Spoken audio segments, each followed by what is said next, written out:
Bismillahirrahmanirrahim. Assalamualaikum warahmatullahi wabarakatuh. Waalaikumsalam. Bismillahirrahmanirrahim. Wassalatu wassalamu ala Rasulillah wa ala alihi wa ashabihi wa man wala, amma ba'du. Puji syukur nyata Allah, salawat dan salam semoga tercurah oleh Rasulullah sallallahu alaihi wasallam. Hadirin kaum muslimin yang dimuliakan Allah, kita lanjutkan ke surah Al-Baqarah di ayat yang ke-117. Allah berfirman, "A'udzubillahi minasyaitonir rajim. Bismillahirrahmanirrahim. Badi'us samawati wal ardh wa idza qada amran fa innama yaqulu lahu kun fayakun." Badi'u, Allah telah menciptakan as-samawat, langit, wal ardh, dan bumi. Wa idza qada, dan apabila Allah menetapkan, membuat keputusan amron terhadap sesuatu, fa innama, sesungguhnya, yaqulu, bagi Allah hanya cukup berkata, lahu, kepadanya, kepada yang diletakkan itu, kun, jadilah, fayakunu, maka akan jadi.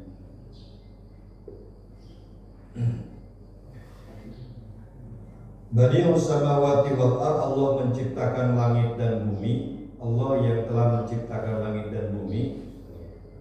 Wa idza qada amran fa innama yaqulu lahu kun fayakun, dan apabila Allah itu menetapkan, membuat sebuah keputusan, maka Allah cukup mengatakan kun, jadi, fayakun, maka akan jadi.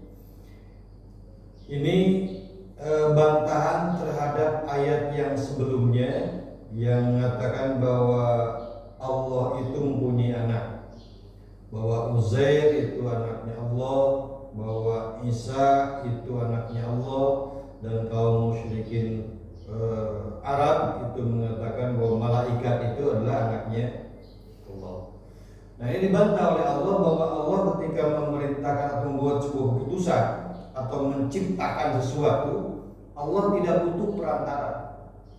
Allah tidak membutuhkan perantara, Allah tidak membutuhkan anak, Allah tidak membutuhkan malaikat. Maka ketika Allah membuat sebuah keputusan atau ketetapan, cukup bagi Allah kun fayakun, jadi maka akan jadi. Tetapi ingat, kun jadi, fayakun. Ini dalam ilmu nahwu itu disebut fi'il mudhari. Fi'il mudhari. Fi'il mudhari itu adalah sebuah proses yang tidak langsung jadi. Kalau namanya proses itu ada waktu. Semacam penciptaan langit itu bumi berapa hari? 6 hari ya, bisittati ayyam, 6 hari. Kenapa Allah tidak langsung ciptakan jadi? Karena kalimatnya fayakunu, maka akan jadi, sebuah proses.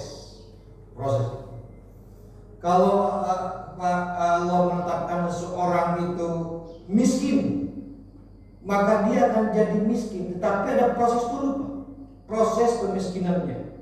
Jadi dari mulai dia tadinya punya uang, bekerja, kemudian dipecat, uang masih ada, kemudian pada kehidupan sehari-hari, terus sampai habis, sampai 5 tahun kemudian dia jadi miskin.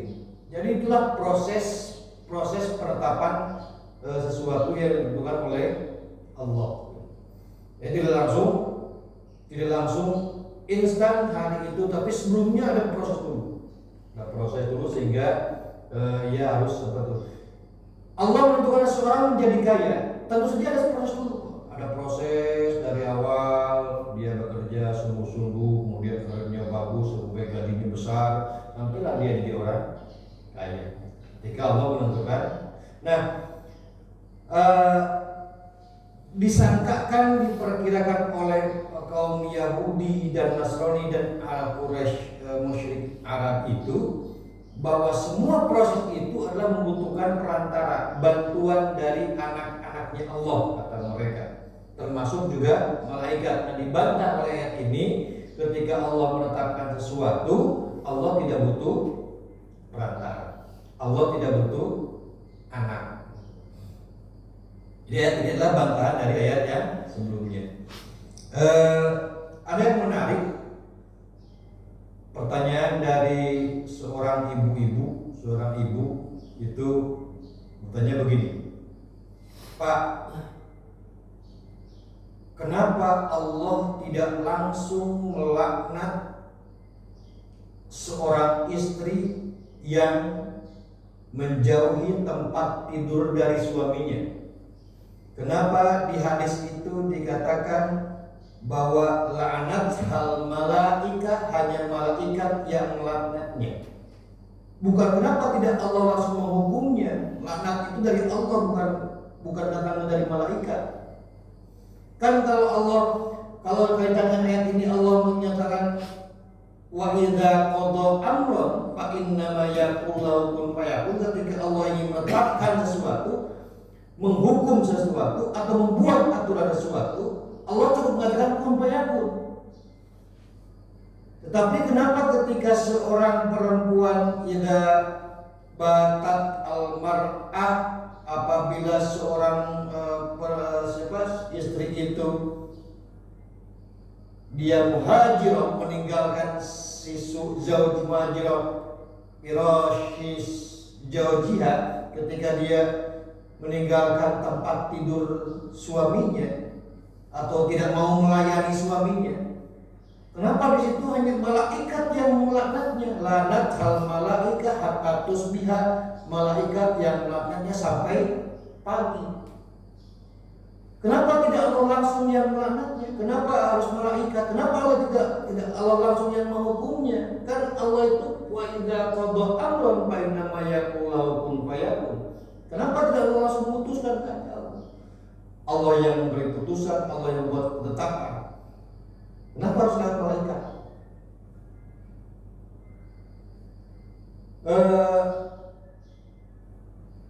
Al-Qurtubi dan Al-Baidawi mengatakan bahwa malaikat itu quwwatun tanfiziyah, kekuatan pelaksana terhadap kehendak Allah. Jadi malaikat itu adalah agen pelaksana terhadap kehendak Allah. Malaikat bukan pembuat keputusan, tetapi malaikat itu adalah agen pelaksana kehendak Allah. Karena dalam Al-Qur'annya pun ja'ilil malaika rusulan. Ja'ilil malaika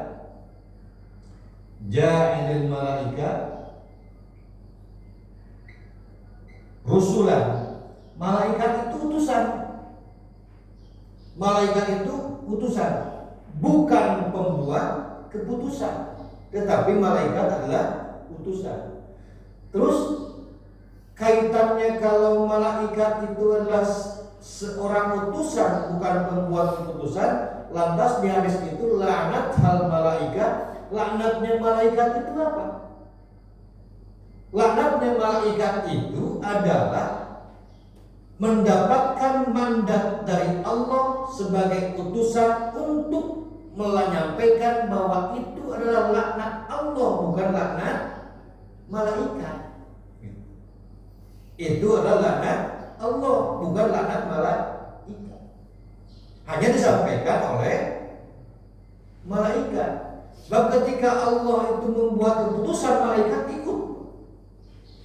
Malaikat itu la ya'sunallaha ma amarahum. Malaikat itu tidak pernah bermaksiat, tidak pernah membuat maksiat, tidak pernah melanggar atau membangkang terhadap perintah Allah. Ketika Allah menetapkan sesuatu, malaikat ikut. Ketika Allah melaknat, malaikat juga ikut melaknat. Jadi apa yang disampaikan laknatnya malaikat terhadap istri yang tidak melayani suami, itu sebenarnya adalah bukan laknat malaikat, tetapi laknatnya laknat Allah. Sebab malaikat itu hanya rusulan, utusan dari Allah. Ketika Allah menetapkan Allah melaknat istri itu, maka malaikat menyampaikan laknatnya itu sebagai utusan Allah. Jadi sebetulnya hakikatnya adalah malaikat itu penyampai agen terhadap kehendak Allah, bukan terhadap pembuat keputusan, tapi malaikat adalah eksekutornya kehendak Allah. Jadi apapun ketetapan atau baik itu berbentuk laknat atau apapun yang dibawa oleh malaikat, sebetulnya malaikat itu adalah rusulan, utusan menyampaikan perintah Allah, baik itu perintah maupun hukuman dari Allah. Satu. Yang kedua, Ibnu Hajar Al-Asqalani mengatakan bahwa malaikat itu bukan memberikan laknat terhadap istri yang menjauhi suaminya ketika tidur atau tidak mau melayani suaminya, tetapi malaikat di situ berdoa kepada Allah supaya istri itu dijauhi rahmatnya dari rahmat Allah.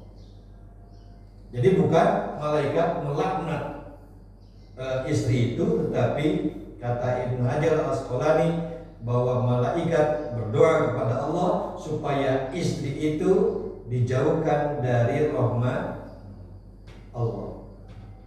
Jadi dijauhkan rahmat Allah dan rumah tangganya diberikan ketidaktenangan, ketidaknyamanan, sehingga berhati-hatilah terhadap kaum perempuan dan hawa apabila dia menjauhi tempat tidur suaminya atau tidak mau melayani suaminya, maka di saat malam itu juga malaikat mendoakan dan berdoa kepada Allah supaya istri itu dilaknat oleh Allah. Kemudian turun laknat dari Allah, maka malaikat pun melaknatnya. Malaikat melaknat itu atas perintah dari Allah. Jadi malaikat adalah eksekutor terhadap kehendak Allah, bukan pembuat keputusan. Sebab malaikat itu tidak bisa membuat keputusan.